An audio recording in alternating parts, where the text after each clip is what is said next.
Hey guy, hey guys, welcome back to my channel.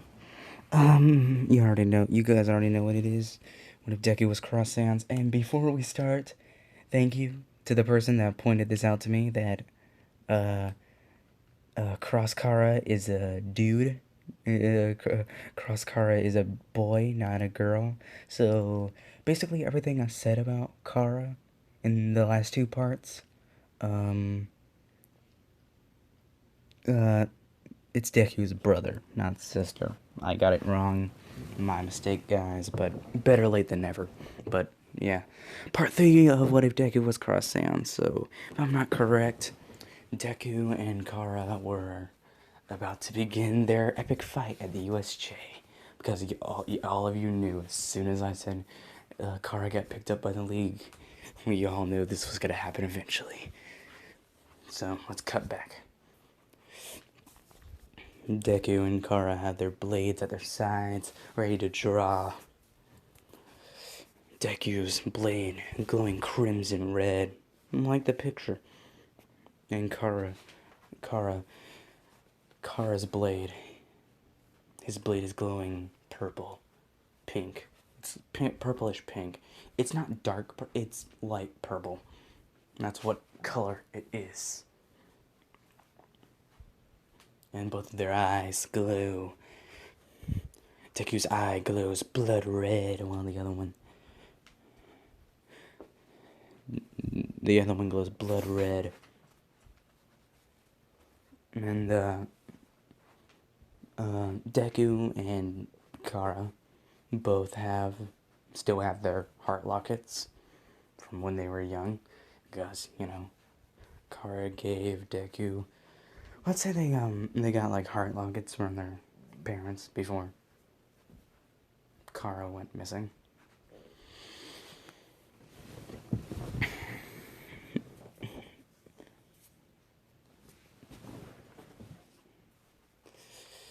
They're kind of starting to stare down each other, and then they rush at each other, parrying each other's moves, move for move, dodge for dodge. It's like they're fighting in a mirror. It's like they're fighting their reflection. It's like they know each other's moves before they even throw them.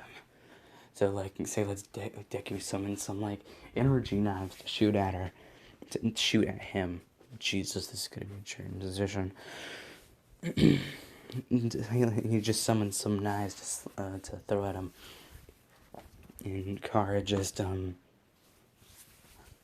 reflects them back. And they're going at like light speeds here. Like they're going at like faster than eyesight. And then when all the pros get there, they just see these two going at it at light speeds.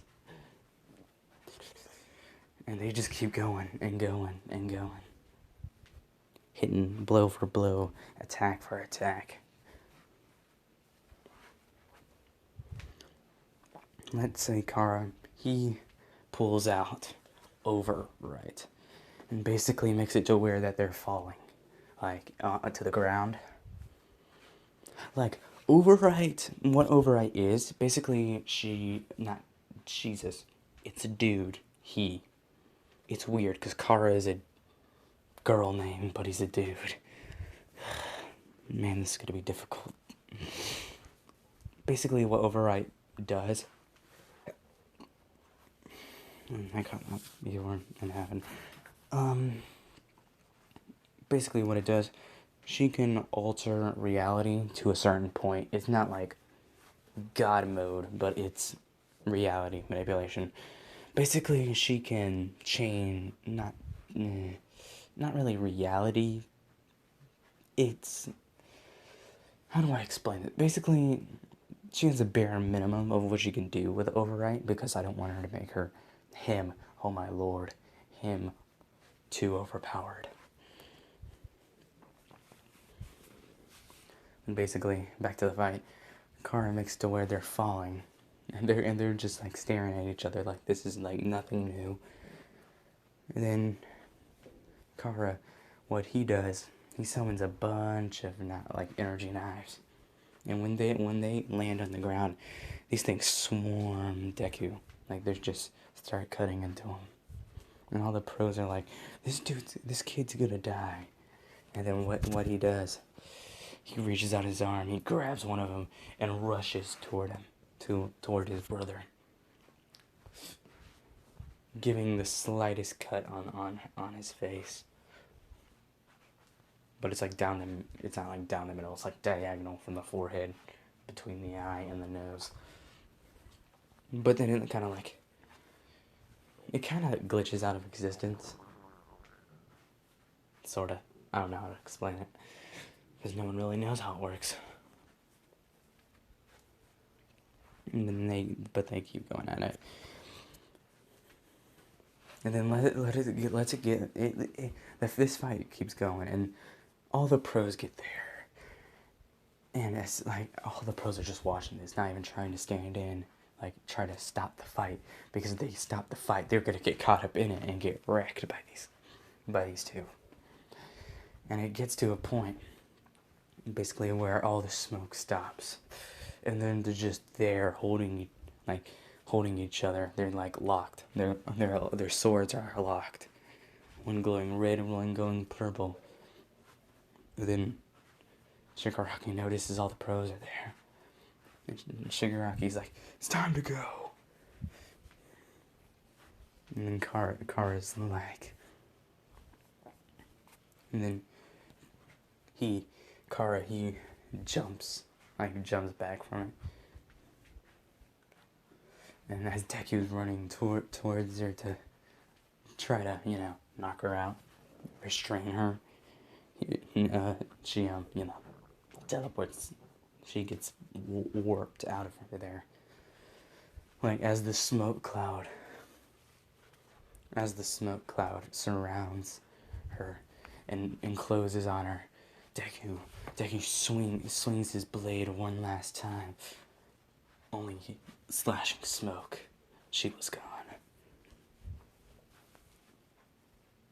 And then Deku puts the blade on his back, and he says, man, I haven't fought like that in forever.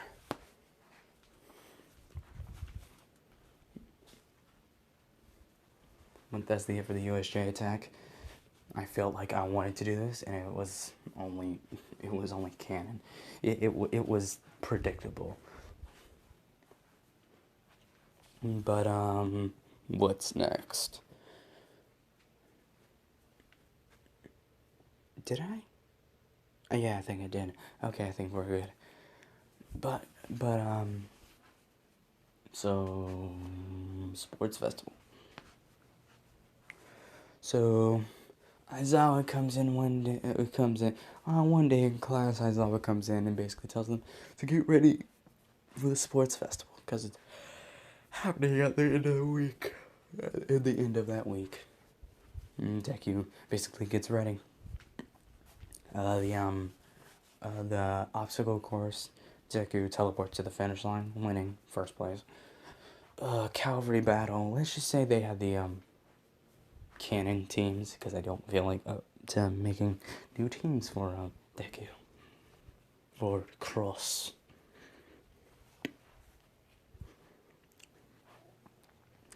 And this Deku is more of a lone wolf type of person. He's like, it's me, myself, and I. He's a lone wolf. He works better alone, in his words. But cavalry battle, anyone who tries to get near either gets blasted out of the sky by a X blaster, or it gets pinned to the floor with energy knives. Let's say he can like swing his blade. When his blade is turned red, he can like shoot slashes of he can like slash the air, and it would shoot a slash and an energy slash towards that person or that thing. But basically, they win first place for the cavalry battle and tournaments, because we got plenty of time here, ladies and gentlemen.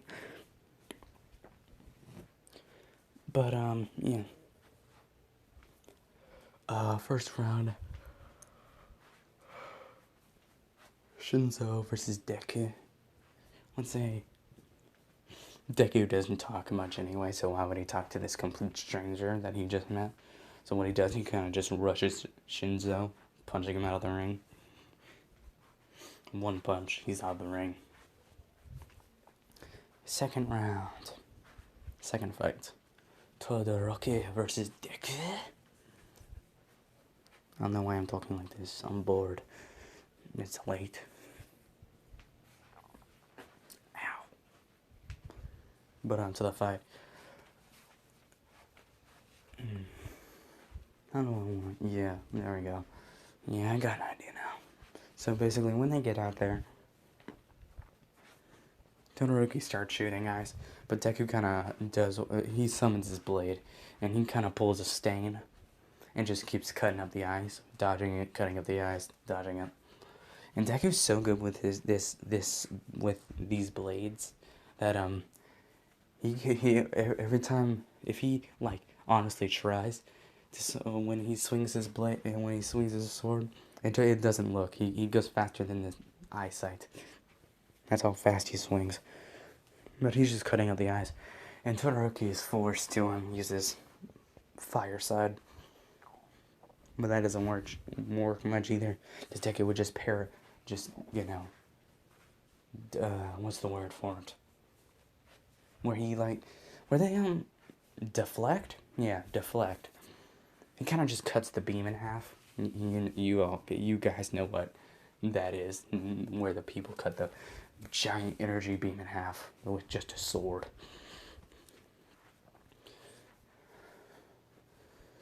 So it's a long fight, but Todoroki gets tired, and Deku doesn't really have a limit to how much he can produce, how many blades he can produce. So then Todoroki's knocked out by Deku. Because let's say Deku got behind him and hit him on the handle of his sword. In the back of the head, knocking him out. Third and final round. Bakugo versus Deku.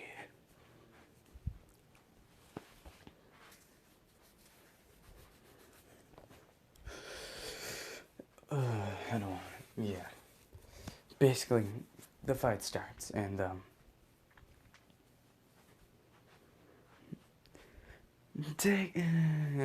do I want to put this?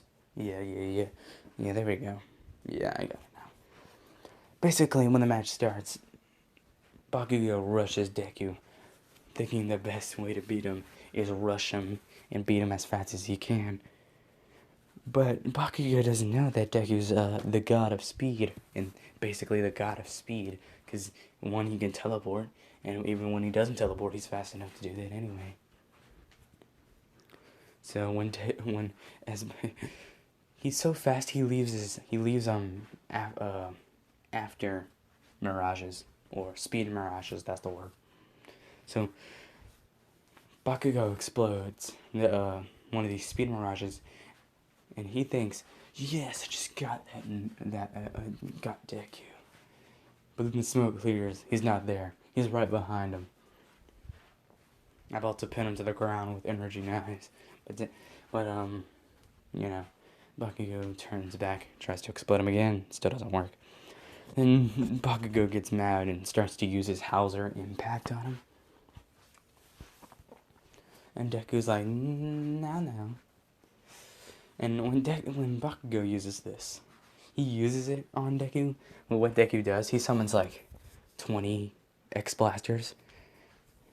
And it doesn't like parry the attack. It doesn't collide with the attack.